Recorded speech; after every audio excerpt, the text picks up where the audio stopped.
les uns ou les autres parmi vous ont-ils un cantique, une instruction, une révélation, une langue, une interprétation? Que tout se fasse pour l'édification. Le verset 29 jusqu'au verset 33. Pour ce qui est des prophètes, que 2 ou 3 parlent et que les autres jugent. Et si un autre qui est assis a une révélation, que le premier se taise. Car vous pouvez tous prophétiser successivement, afin que tous soient instruits et que tous soient exhortés. Les esprits des prophètes sont soumis aux prophètes, car Dieu n'est pas un Dieu de désordre, mais de paix. Le verset 37 et 38. Si quelqu'un croit être prophète ou inspiré, qu'il reconnaisse que ce que je vous écris est un commandement du Seigneur. Et si quelqu'un l'ignore, qu'il l'ignore. S'il vous plaît, pasteur, si tu peux nous aider à... Verset 26. Bande koto ba lisusu nini.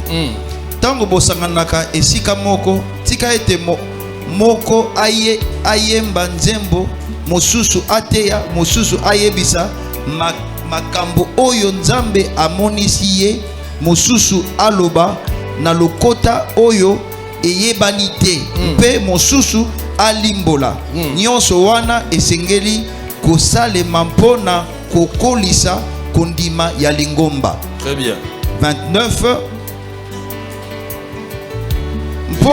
Pona oyo etali basakoli, tika ete mibale to misato basakola mpe bamosusu baluka kososola malamu makambo oyo bazali koloba. Soki moko kati na mayangani azwi emoniseli wana, mosusu azali koloba, moto oyo azali koloba asengeli kokanga monoko. Pamba te bino nyonso bokoki na bino kosakola, kasi bosengeli kosakola yango moko sima na mosusu, po ete bato nyonso bayekola mpe balendisama. D'accord.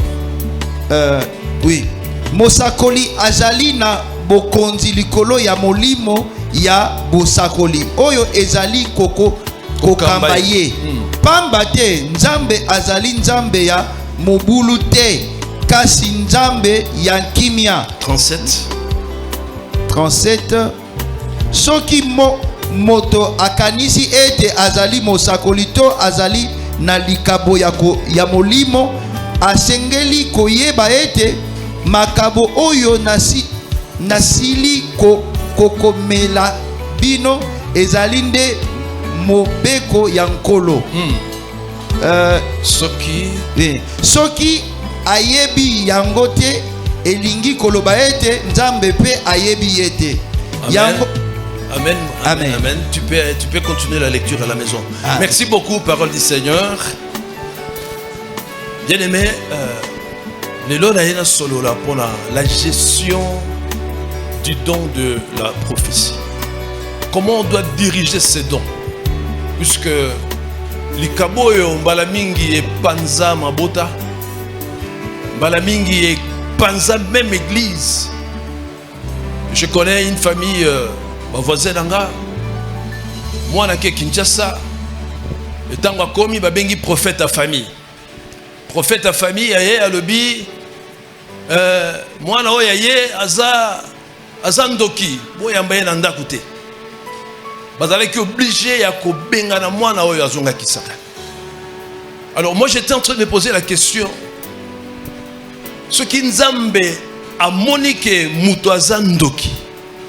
Est-ce que Nzambe wana akokipe kozala na makokite ya koloba bosala boye po mutu yango pe abika? Po Yesu ayaki po na batu malamu te. Yesu aye po na batu mabe. Je connais mususu un petit akomaka na Kisangani na komi na Kinshasa et kotala na place dans un hôtel. Atambolaka na prophète asalaka na BCC na Banque Centrale. atambolaka na prophète ce qui maman wana lobby kaka yango nde akosala. Même pour apesa maman na ye mbongo, il faut prophète aloba. Est-ce que tu peux imaginer pourquoi kaka okangana na ye pour asala kana mo isika malonga et bon epa kangala batu mususu bazape na ba moyen te pour asola pe pour na bango. Bien aimé, il y a un problème sérieux par rapport à la gestion et à la prophétie. Ce qu'ils ont bien géré, l'ingombe kotaka mobulu. Ma beauté zo panzana ote situation zalango eza tata mwasi eza noko conflit et koti katina yona noko katina yona tata mwasi.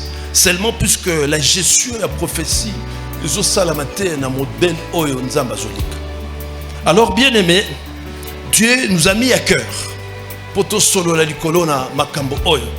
Premier jour to solo la ki, deuxième to pesi bit à prophétie, puis les autres sur la gestion. Comment est-ce qu'on doit diriger? Comment est-ce que bongi ko sale la prophétie pour ebota ba résultat selon Nzambe. Na kati ya masanga ndenge toza. Et l'autre liboso est d'abord la place de la prophétie.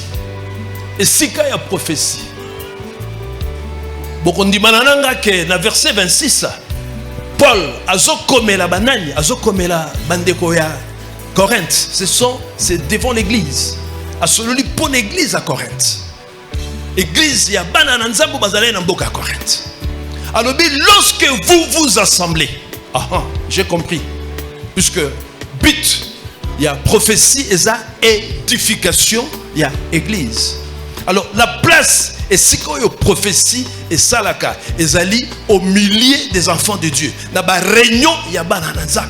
Parce que nzambe azana pour ça à édifier peuple naï. Pour ça nzambe zanine. Pour ça nzambe alingi peuple na nzambe bakokana koyeba bonzambe bakokana kozwa bomo ya bosantu bakokana kokola na molimo. Bien aimé, hier je t'avais dit que oza awate pour na kosepela confort eza.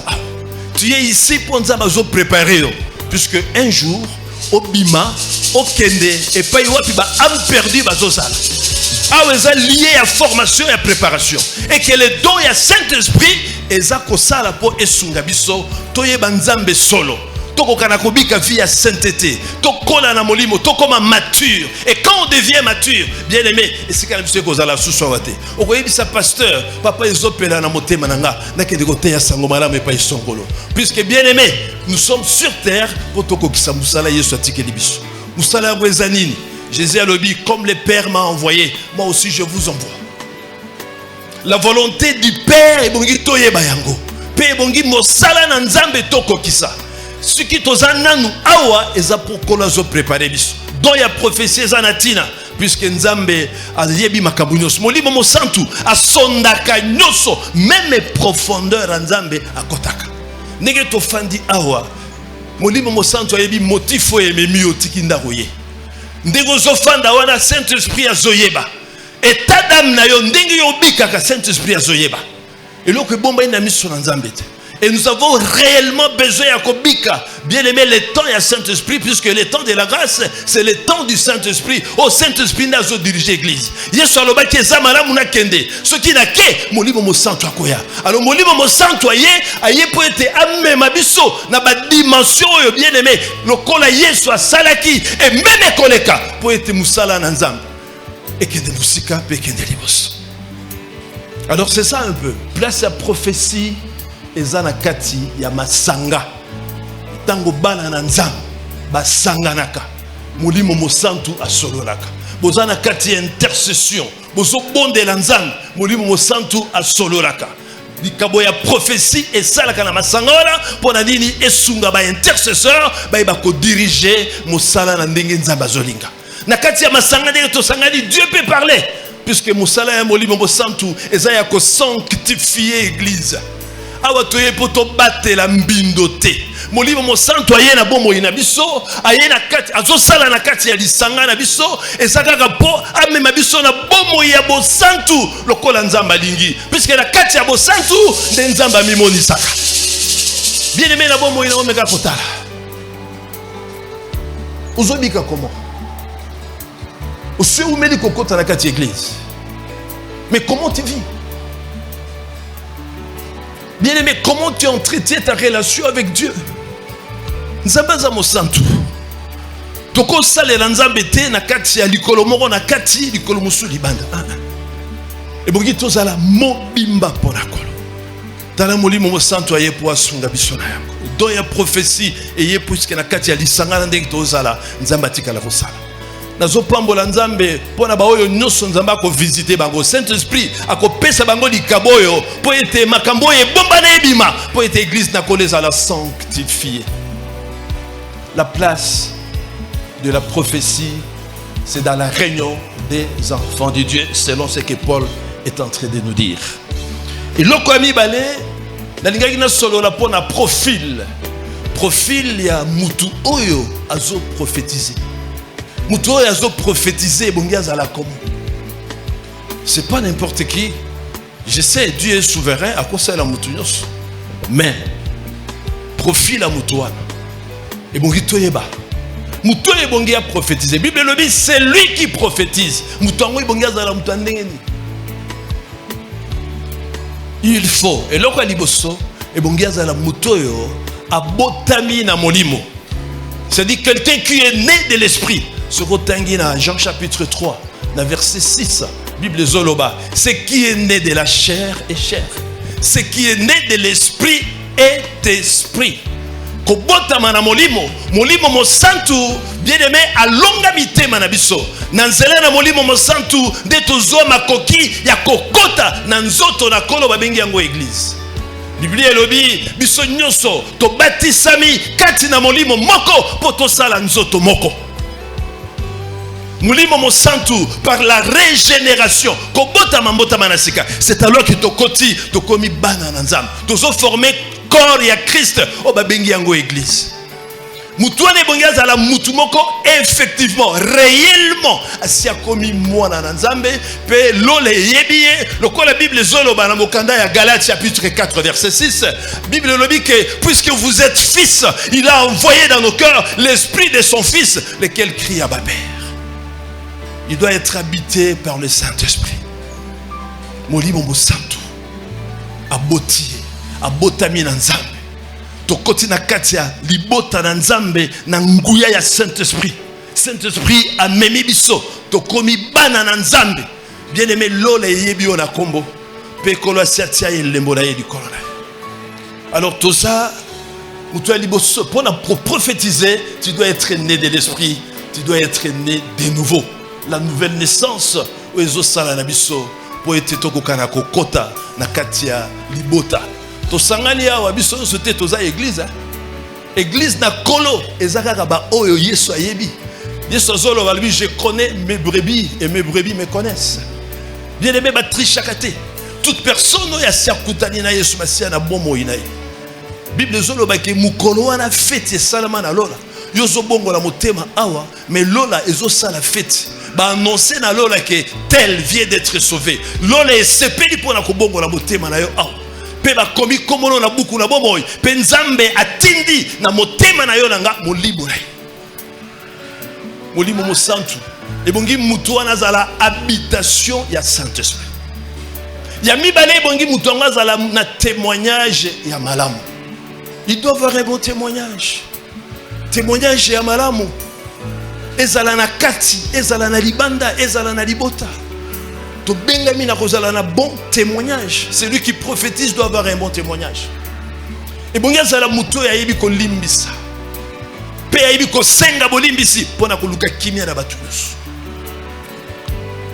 Bien aimé to bengami na kozala irréprochable. La personne qui prophétise et bon yazala irréprochable. Ce qui était munguna akoki ko profiter na tuba biloko bikemike akoti pe source ya prophétie na esike zala nzambe nzoto ezu place. Diable ezu place. Okomona muto apesi prophétie a commencé à la suivi à prophétie. Totikana ndeko moko a sololi ayeko kabola nanga ke non papa nzambe alobi ngabi ça va merci. Il y a toujours une bouche autorisée, pasteur Hazard. Ce que je suis, comme Magango Balamorote Yaka Kabolana, pasteur. Pour la nini, n'est-ce que tu as na sima, koye kola likamango bien. Ce que je suis ici, pasteur. Ce qui pasteur a saléli, tant mieux. Ce qui a saléli, Eza et Ote, il a suivi. Oh, n'a pas ça pasteur, mais a saboté profession. Ils ont qui message en ça.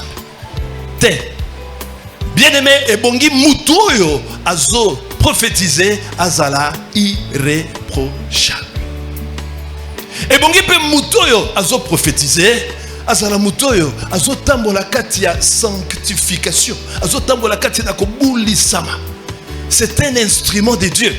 Nzamba pona biso na musala oyo, poto telema na musala na ye liboso na ye. Tous à la serviteur na ye, peut-on pesaye ba malasi. Bon moi na biso za la parfait qui toko pas dans ça. Bien aimé mutuango bongi abika la sanctification. Hébreux chapitre 12 verset 14 lobi. Recherchez la paix avec tous et la sanctification sans laquelle personne ne verra le Seigneur. Donc au moins on a coloté quatre na bon moya mélange. Quatre na bon moya changa changa non. Zamba ko salela et salelo oyo ezozala mo santu po ete misala na nzambe leka na nzela na ye po lingoma na kolezala édifié. Bien aimé, o ezala ki quelques profils na ngaki na suka. Mais yasuka ebongi azala mutoyo atondisami na molimo mo santu pe aza komitika ko kambama na molimo mo santu. Pour ceux qui a kambami na molimo mo santu te. Galates chapitre 5, verset 16 et le bi, marchez selon l'esprit et vous n'accomplirez pas les désirs de la chair. Ceux qui moutoy azo kamba maramoli mo santute akoko kisa posa na nzoto pe na nzela ya ba prophétie et ko tia mobulu na kati ya bana nzambe pe ko kabola l'église na kolo. Et bongi azala rempli na Saint-Esprit pe azala mutoyo azako mitika ko kamba maramoli mo santu. Pour ceux qui abimisi prophétie, ezala effectivement oyeuti et payi na nzambe yago kaka mutu ekokiko édifier église na kolo. Alors nakeko koma na point na ngai ya misato par rapport na musala ya lelo eza le message ya prophétie yango moko. Comment est-ce que bongi to gérer message ya prophétie? Kaka place to zotanga na verset 29 balobi pono etali prophétie to pe prophète. Bible lobi comment na tango yo église na kolo eza na kati ya ébullition. Nzambe tanga visiter oyo azotutuka oyo azotutuka pe lingomba e bato bandi ko solola. Paul asungi biso comment est-ce que toko gérer na tango wana. Paul alobi eloko liboso alobi bato mibale to misato ba solola. Nzele pesani 2 ou 3 personnes ba solola. Ça peut aussi arriver que Zakaka mutu moko ndazo solola, totika ya solola. Mais ceux qui basa ba tebele Bible le dit que 2 ou 3 ba solola. Et ba ko solola comment? Ça dit ba ko solola moko simana mususu. Et bon guité kuna non. Bien aimé un message de Dieu. Tango nzamba tindi message daye mobulu ezalaka te. Oya lingia solola na nzela na yo. Bible le dit que zwana no tango. Concentre-toi. Mobeko ya basakoli to saka basakoli. Ezate que ceux qui prophétient non il faut kakana loba. Okokipe koloba mais pour na ordre sous nzamba zanango ordre zana kati ya lingomba. Alobi au moins 2 ou 3 basolola. Basolola comment? Successivement. Donc moko simana mususu. Et puis tango bazo solola moko simana mususu. Ba mususu Bible le dit que ba mususu ba juger. Ba mususu ba juger message o ezoli. Bible pesi bisonzela yako examiner prophétie. Ce que toqué dans 1 Thessaloniciens, dans chapitre 5, verset 20, qui dans le verset 22. Bible le dit, ne méprisez pas toute la prophétie. Mais dans le verset irlandais le dit, examinez toutes les choses. Retenez ce qui est bien, abstenez-vous de toute espèce du mal. Mibale to misato ba solola et tango bazo solola lisanga mo mezolanda ezolanda Bible dit que ba mususu que les autres jugent, que les autres examinent. Nous devons examiner les prophéties.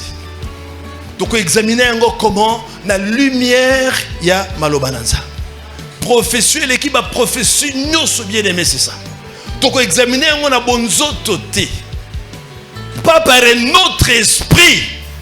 Et bon tu examiner prophétie selon mon livre mon santu pe selon oeza révélation nzamba setine à disposition na biso.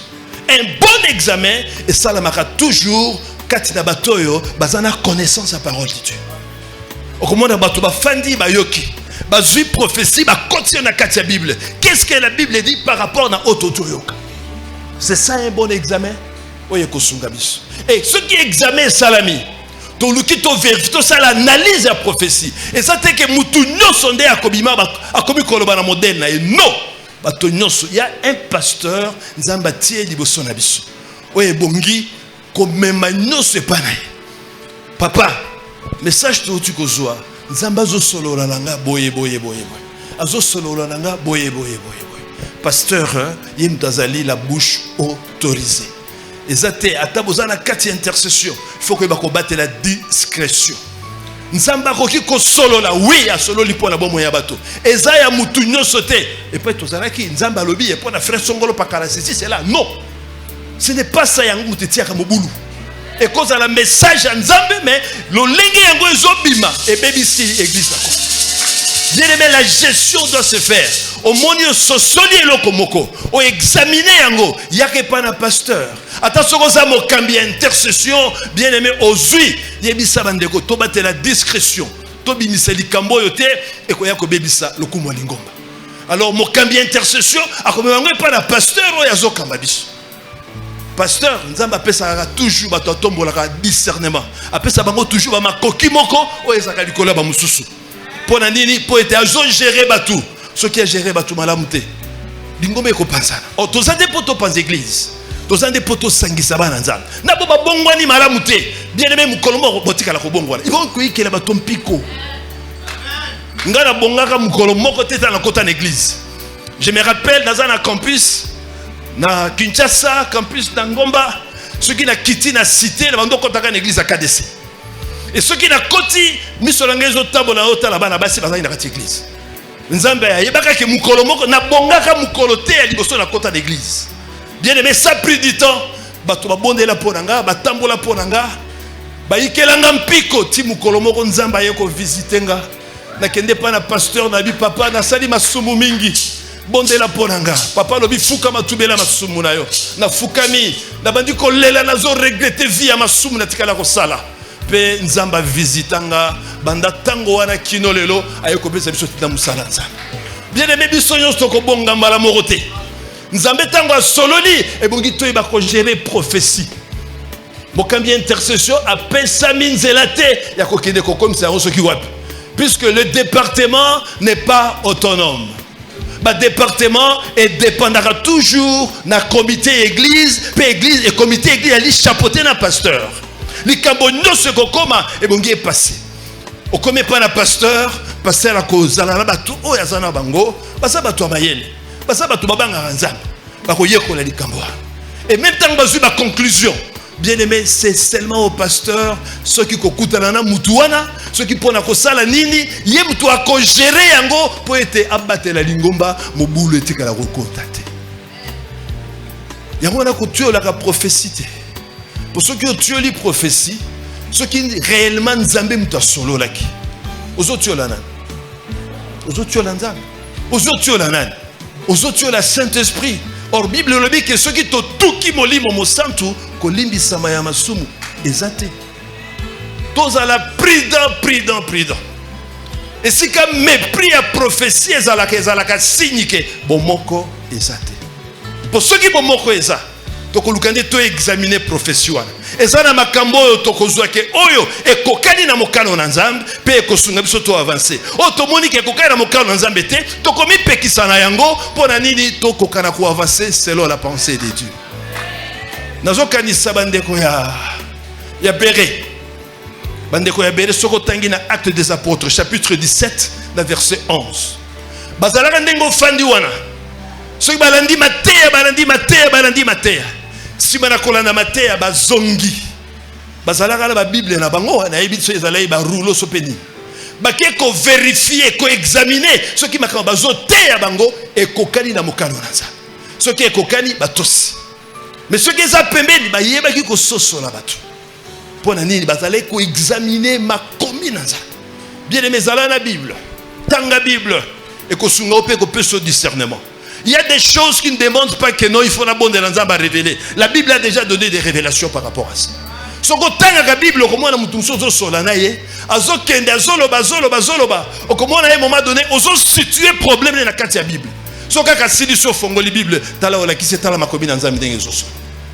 prophétie mounelle l'équipe prophétie on est contre la prophétie, c'est la parole de Dieu. Et bon, qui toyeba maloba na Nzambe pour toyeba ko la gestion malamu ya ba prophétie. Bien aimé, c'est ça un peu.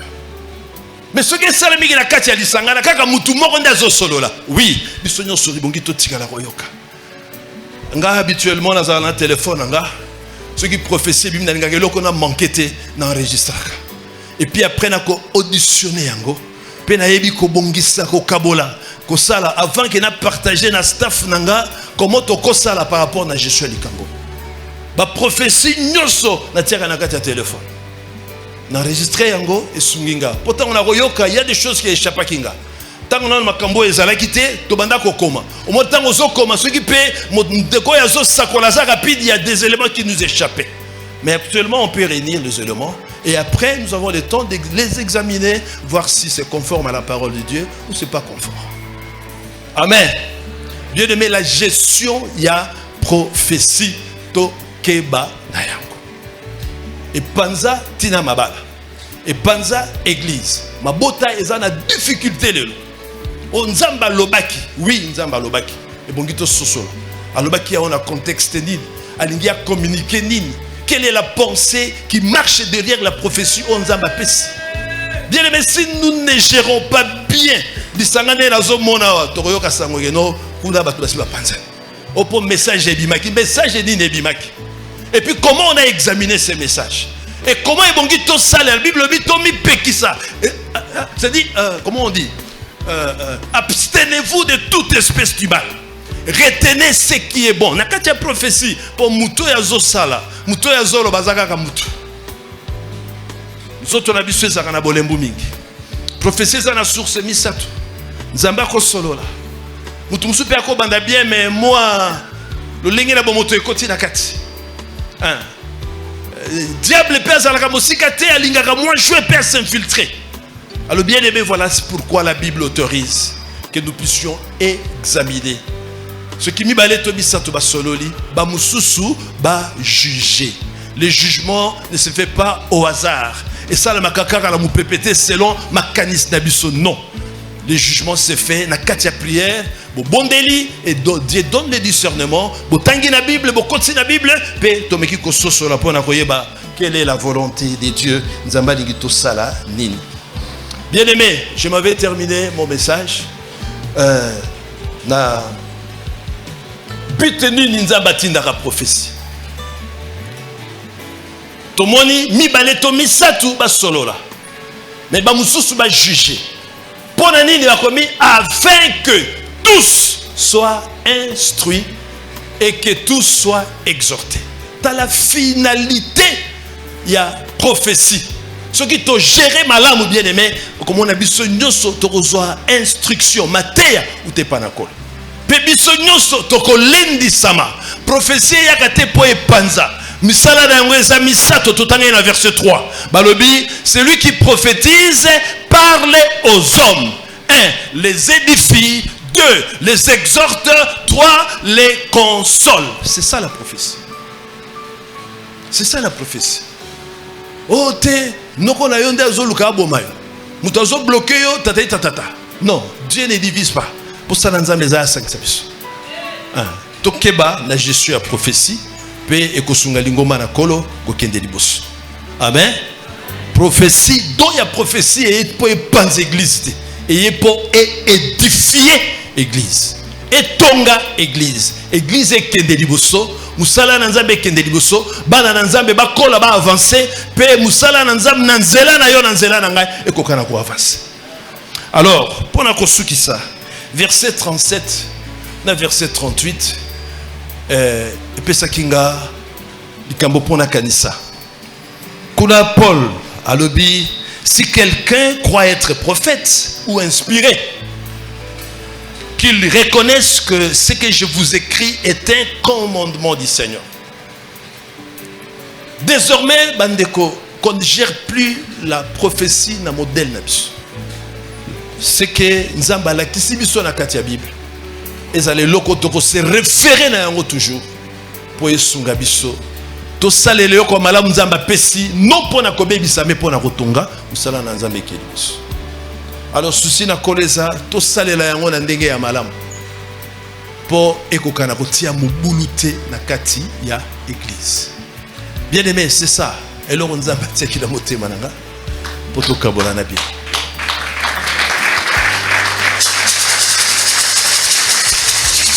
Merci. Nazongeli, premier jour, tu définis ça qui prophétie. Deuxième jour, tu fais ça qui but, il y a prophétie.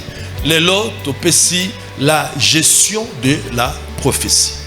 Je pense que tout ce qui s'y sujeté, pour celle Nanzambe, a toujours complété, puisque tu as aussi le Seigneur sauté. Saint-Esprit, ça a tellement mounene, biso tu batoto souka.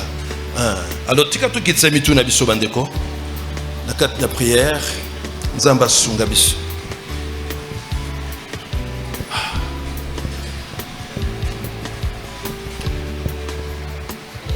Pasteur Aroya, aya sunga biso na mstaya.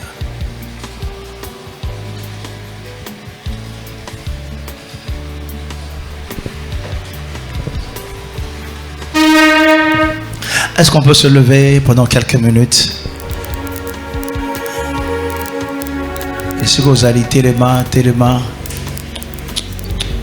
Nangi moto moko banda ko désirer prophétie. Ozo désirer Bible zo balabiso, l'apôtre Paul alobi na lingi te bino nyonso bo prophétiser.